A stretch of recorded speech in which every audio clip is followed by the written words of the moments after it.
Hello students, this is lecture number 3 on the topic theory of demand. Okay, in this we will basically discuss about the various determinants of demand.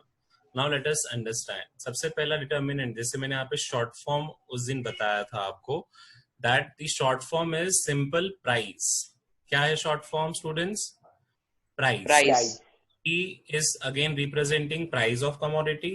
R is representing related goods, okay, and their effect on the demand. I is representing income of consumer. Consumer की income कैसे effect करती है. C है consumers test and preference, कि consumer की क्या test and preferences है, उससे डिमांड अफेक्ट होती है कि नहीं. और लास्ट में ये दिया हुआ है expectations of consumer regarding future price. अब याद करो तो ये सारे के सारे डिटर्मिनेंट्स कौन से थे. These all determinants are of individual demand function. याद आ रहा है individual demand function? Yes, sir. Arman knows because he has attended. चलो ओके, नाउ मूविंग ऑन. अगर नहीं भी आओ तो बेटा, तो ये कितने फैक्टर्स हैं इसके अंदर? 5 फैक्टर्स. ये सारे 5 फैक्टर्स किसके पार्ट है? Individual demand function. Market demand function भी आएगा, then I will tell you about that. Now let us understand first. अच्छा, मार्केट डिमांड फंक्शन भी आपके सामने आ गया. जैसे मैंने बोला प्राइस तो वैसे का वैसे ही रहेगा. Okay, that is price is remaining same. Now जो लास्ट में दो जुड़े हैं वो है, देखो, इनकम डिस्ट्रीब्यूशन, जिसको बोला जाता है वाईडी, और N is number of consumers in the market. याद करो, ये वाले स्टार्टिंग वाले 5 तो अभी अपन ने देखे. किसमें देखे? इंडिविजुअल डिमांड फंक्शन में. पर मार्केट डिमांड फंक्शन जब हम पढ़ते हैं तो बेटा उसके अंदर 2 और डिटर्मिनेंट्स उठ जाते हैं. जो 6th है that is income distribution, and last is that is number of consumers in the market. Okay, is this clear? अच्छा, अब अगर इस सेंस में देखा जाए तो क्या ब्रॉड है? मार्केट ब्रॉडर सेंस है कि इंडिविजुअल ब्रॉड सेंस है? Market is having a broader sense because market के अंदर ही तो इंडिविजुअल काम कर रहे हैं. अभी तुमने जब मार्केट डिमांड निकाला था तो क्या करा था? ए और बी दोनों को प्लस करके मैंने ओवरऑल मार्केट डिमांड निकाली थी.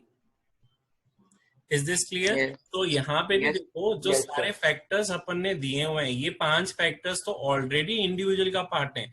लेकिन जब मार्केट की बात करूंगा तो इंडिविजुअल भी किसका पार्ट हो जाएगा? इंडिविजुअल भी तो मार्केट का पार्ट हो जाएगा.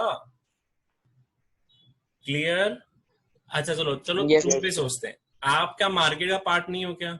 मार्केट से अलग हो क्या? है सर, पार्ट है. You are also purchasing goods. आप भी गुड्स परचेज करते हो, आप भी गुड्स कंज्यूम करते हो. चलो एक एग्जांपल सिंपली, अगर मॉम ने बोला चलो आज you go and purchase some sugar for the house, तो वो आपकी इंडिविजुअल डिमांड है. तो इंडिविजुअल डिमांड भी तो मार्केट डिमांड का पार्ट बनेगी ना. आपके अलावा और भी तो हाउसेस होंगे उस एरिया में जो शुगर डिमांड करेंगे. आ रही बात समझ में? So market demand is already including what? Market is already including all individuals' demand under it. Is this clear? Yes, sir. Yes, sir. Now let us focus on one factor and you will be understanding this. सबसे पहला क्या बोला? Price of a commodity. अभी जब मैंने तुमको पहले starting में समझाया था, there is law of demand. Law of demand क्या बोलता है कि प्राइस और डिमांड में क्या होगा? नेगेटिव और इनवर्स रिलेशनशिप. क्यों भैया? क्योंकि जब एक चीज इंक्रीज होती है, जैसे प्राइस इंक्रीज होता है, तो क्वांटिटी डिमांडेड क्या होगी? क्या होगी क्वांटिटी डिमांडेड? डिक्रीज. तो देखो यहाँ पे प्राइस ऑफ कमोडिटी का क्या है? There is a negative relationship between price and demand. अगर प्राइस ऑफ कमोडिटी फॉल होता है तो डिमांड इंक्रीज होगी, और वाइसा वर्सा. वाइसा वर्सा क्या होता है? This is a term use कि इसका अपोजिट भी क्या होगा? ट्रू. ओके, वाइसा वर्सा मतलब कि इसको उल्टा करोगे तो उसका वो भी ट्रू मिलेगा. इसका उल्टा मतलब अगर प्राइस बढ़ जाए तो डिमांड क्या हो जाएगी? कम. That is known as vice versa. Okay, आई बात समझ में? प्राइस तो बहुत इजी है. Yes, sir. तो सपोज अपन ने लॉ ऑफ डिमांड भी इसमें से रिलेट कर लिया. अब देखो बेटा, ये यहाँ पे अभी जो न्यू स्टूडेंट्स हैं, अंडरस्टैंड, ये जो यहाँ पे मैंने बनाया है, this is known as demand curve. क्या बोला जाता है इसे? Demand curve. Demand. whenever you are representing points, देखो आपके पास अगर आप whenever you are in class 9th 10th 10th आप एक बनाते थे शेड्यूल, टेबल से आप एक फिर ग्राफ बनाते थे, याद है? एक्स और वाई एक्सिस के प्लॉटिंग पॉइंट्स करना आता है ना बेटा? Yes sir. सो यहाँ पे देखो, यहाँ पे वाई एक्सिस पे आपने क्या लिया है? टेल मी, वाई एक्सिस पे क्या लिया है आपने? प्राइस। और एक्स एक्सिस पे क्या लिया है आपने? क्वांटिटी। तो जो आपके पास पॉइंट्स आएंगे उसको आप प्लॉट करोगे। जैसे मेरे पास यहाँ पे टेबल अगर बना होता प्राइस और क्वांटिटी का, प्राइस सपोज दिया हुआ है 40, तो क्वांटिटी वहां पे दी हुई है 1, सॉरी क्वांटिटी वहां पे दी हुई है 2। प्राइस अगर चल रहा है 30, तो क्वांटिटी वहां पे दी हुई है 4। तो यहाँ पे मैंने क्या करा, इन पॉइंट्स को ही नोट उस पे प्लॉट करा, और इन पॉइंट्स को ज्वाइन करके जो मेरे पास कर्व आया उसको क्या बोलूंगा मैं? Demand curve. Is this clear? Price of commodity clear हो गया बेटा कि प्राइस का क्या रहेगा? प्राइस का इनवर्स रिलेशन रहेगा। अब आ जाते हैं very important topic, that is related goods. देखो, रिलेटेड गुड्स जब स्टार्ट करो तो उसमें याद रखना दो तरह के रिलेटेड गुड्स आप समझोगे। एक कौन सा गुड होता है? सब्स्टिट्यूट। और एक कौन सा गुड होगा? कॉम्प्लीमेंट्री। चलो अब एक एक गुड्स को समझेंगे और उनका इफेक्ट भी समझेंगे। Take for the example, let us. Yes बेटा। सर रिलेटेड गुड्स क्या होते हैं? वही बता रहा हूँ बेटा, related goods are of two types, one is substitute and another one is complementary. तो एक एक गुड्स को समझेंगे, then only you will be able to understand what is. अब सबसे पहला देख, सब्स्टिट्यूट गुड्स का मतलब क्या होता है। तुमने ये वर्ड सब्स्टिट्यूट सुना है? गेम में सुना है? जब भी हम प्लेयर्स ले जाते हैं कोई गेम खेलने तो बोलते हैं सब्स्टिट्यूट लेके जाओ। क्यों ले जाते हैं सब्स्टिट्यूट्स? कभी कोई इंजर्ड हो गया तो उसको वो रिप्लेस कर सके। ठीक है, तो अगर यही वर्ड मैंने गुड्स के साथ रखा है तो ये बोल सकता हूँ कि दोनों गुड्स एक दूसरे को रिप्लेस कर सकते हैं। Yes sir. ठीक है, तो यहाँ पे two goods are substitutes if the consumer can use either to get the same degree of happiness और which provide them same level of satisfaction. मतलब अगर मुझे ये नहीं मिला तो मैं उससे काम चला लूंगा। क्यों? क्योंकि ये दोनों क्या हैं? सब्स्टिट्यूट गुड्स हैं। चलो टेक फॉर द एग्जांपल, अपनी लाइफ से देखते हैं। आपको एग्जाम देने जाना है, बोर्ड एग्जाम देने जाना है। आप एक स्टेशनरी शॉप पे गए, अभी मतलब बिल्कुल बोर्ड एग्जाम स्टार्ट होने वाली है, तो भैया आपको तो बहुत जरूरी है कि भैया मुझको जेल पेन ही चाहिए, मैं जेल पेन से लिखता हूँ, पर उस शॉप में कोई जेल पेन अवेलेबल नहीं है। तो आप क्या बोलोगे? भैया जेल पेन के अलावा और कौन सी पेन अवेलेबल होती है उसके सब्स्टिट्यूट में? बॉल पेन दे दो। तो these are not what? Gel pen and ball pen are also known as what? Substitute. मतलब मुझे अभी इमरजेंसी में वो वही चीज क्या प्रोवाइड कर सकती है? Same level of satisfaction. Why? Because these two goods can be used in place of each other. Another example, tea and coffee. T and coffee भी क्या है? एक दूसरे के सब्स्टिट्यूट्स। अगर चाय नहीं मिल जाएगी so I will be happy with coffee. Is this scenario correct? तो यहाँ पे फर्स्ट आपका दे दिया मैंने बॉल पेन और gel pen as an example. दूसरा एग्जाम्पल आपके सामने है tea and coffee. Now what is the effect on the price? अब इस प्राइस पे इसका इफेक्ट क्या है? देखो यहाँ पे नीचे लिखा हुआ है, if the price of substitute goods increases the consumer demand for the given good will increase. अब इसको प्रैक्टिकली समझेंगे।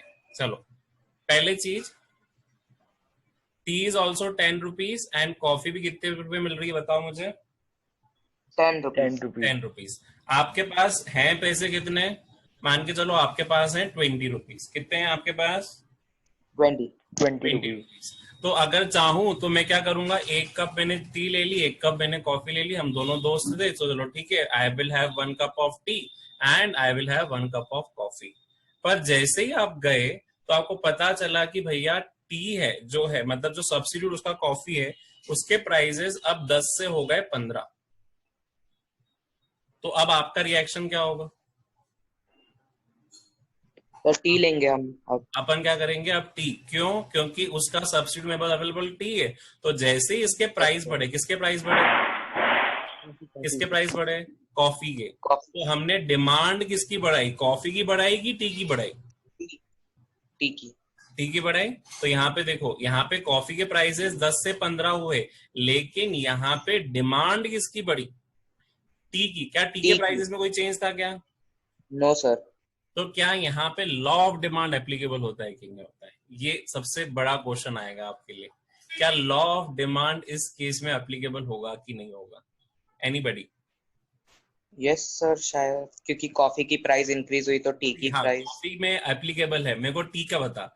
जहां पहले मेरे पास 10 रुपए की टी तब भी थी, तब मैंने नो एक सर, वो कांस्टेंट है ना। था। हाँ, नो सर, और नहीं, वो अब कांस्टेंट है ना, उसकी प्राइस चेंज नहीं हुई। वेरी गुड अरमान।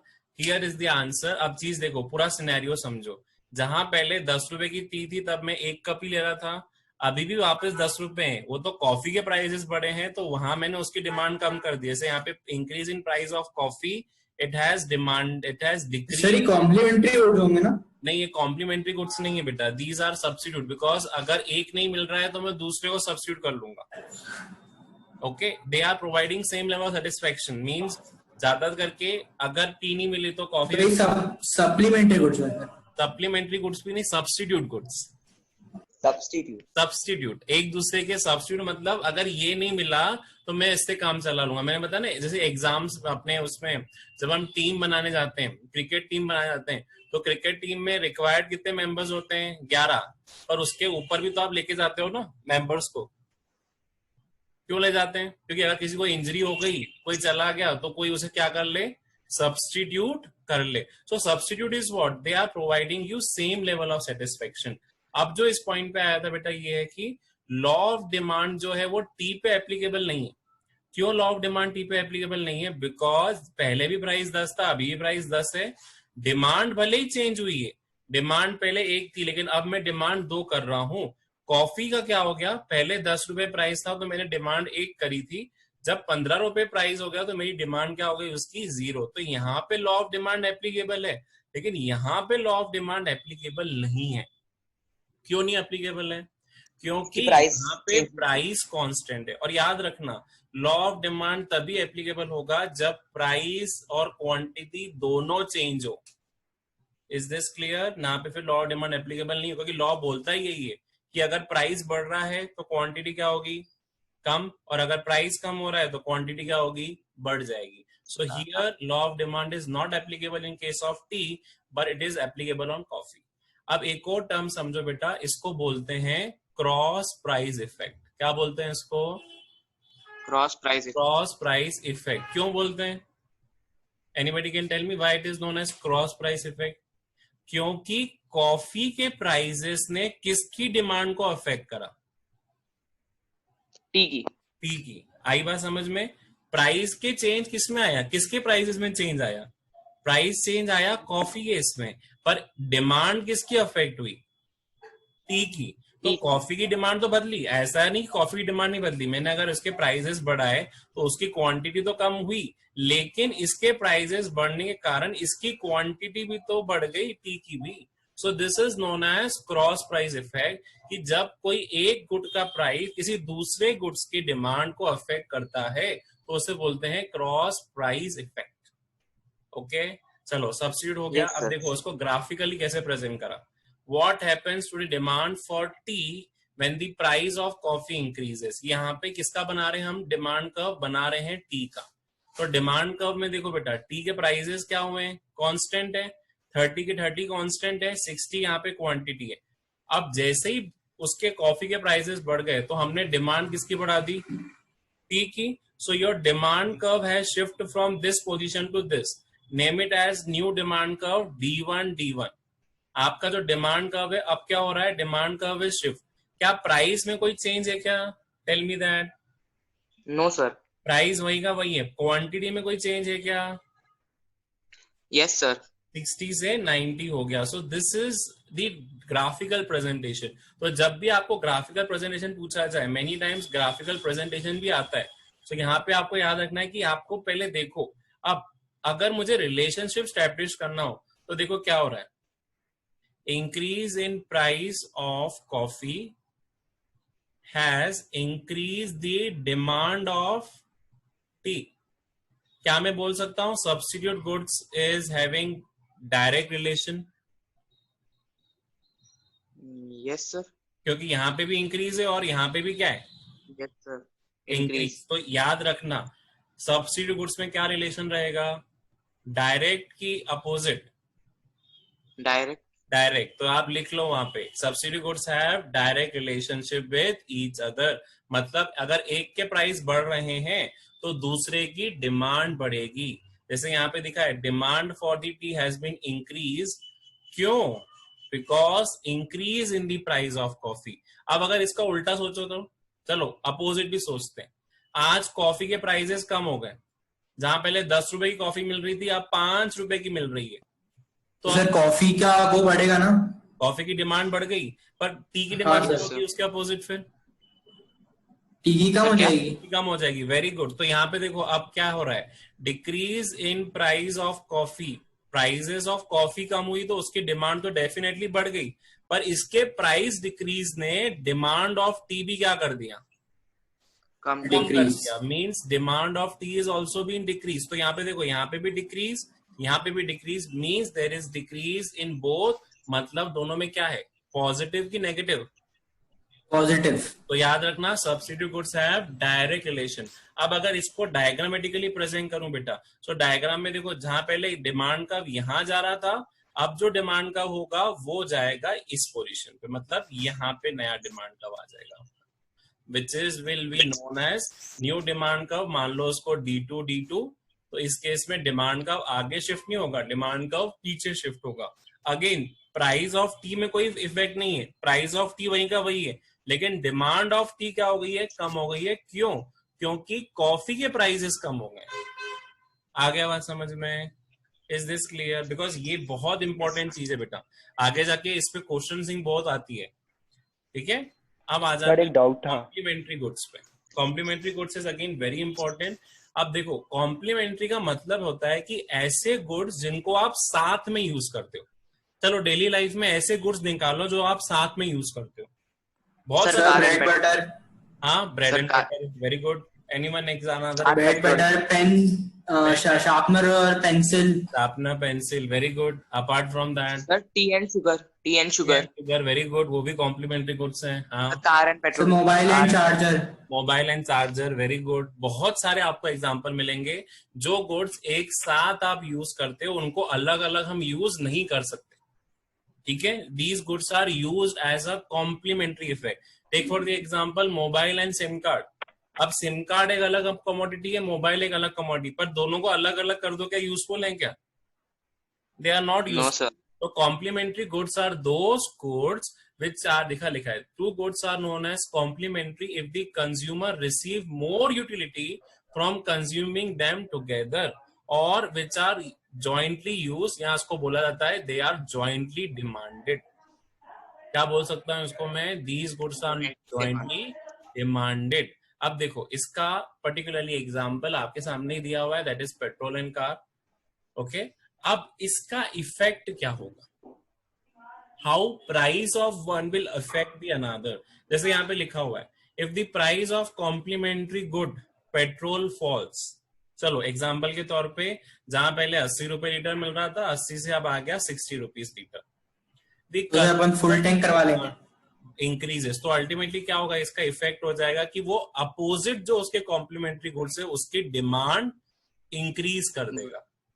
अब आ रहा है यहाँ पे समझ में, देखो यहाँ पे डिक्रीज इन प्राइस किसका हुआ, decrease in price, decrease in price of petrol. Krish समझ में आया? Yes sir. ओके, सौम्य समझ में आया? Yes sir. See, decrease in price of petrol will decrease what? Will decrease not. In this case, it will increase the demand. किसकी increase करेगा? Increase करेगा complementary goods, that is car। चलो एक और example लेते हैं। टेक फॉर द एग्जांपल, जैसे तुमने आपका दिया था मोबाइल कार्ड्स और उसके मोबाइल और चार्जर। तो अगर चार्जर के प्राइसेस कम हो गए तो अल्टीमेटली डिमांड किसकी बढ़ जाएगी, mobile.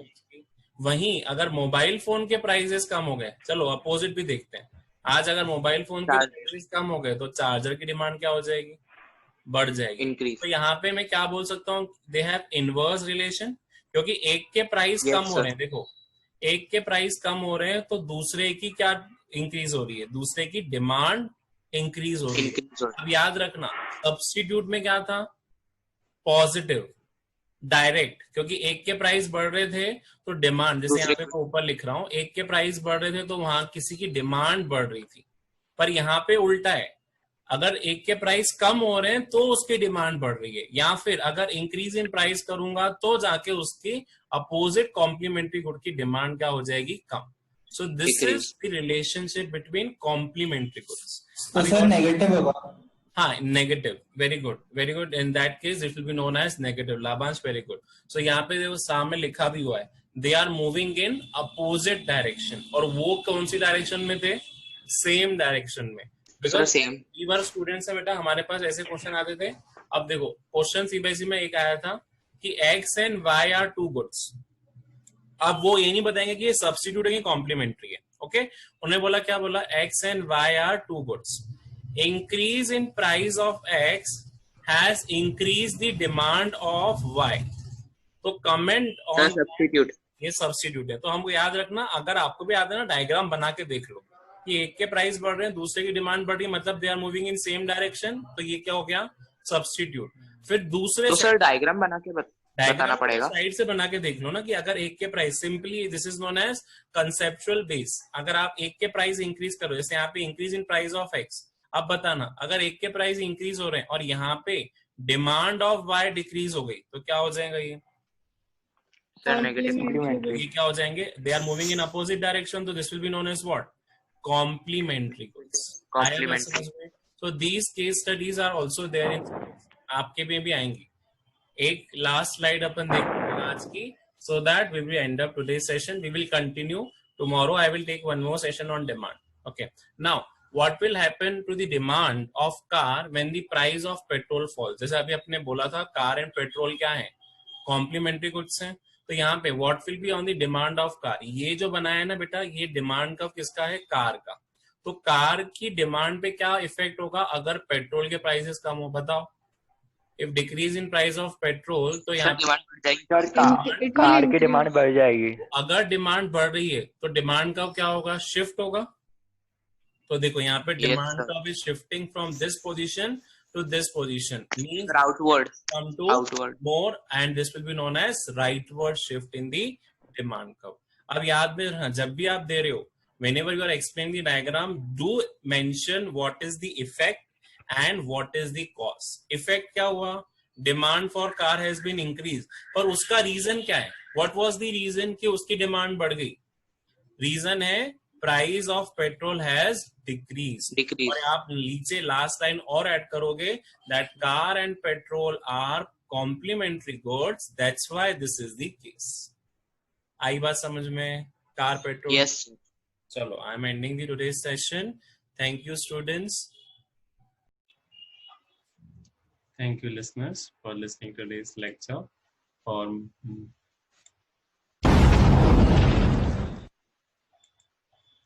For more videos, do subscribe my channel for getting updates related to economics. Thank you, listeners.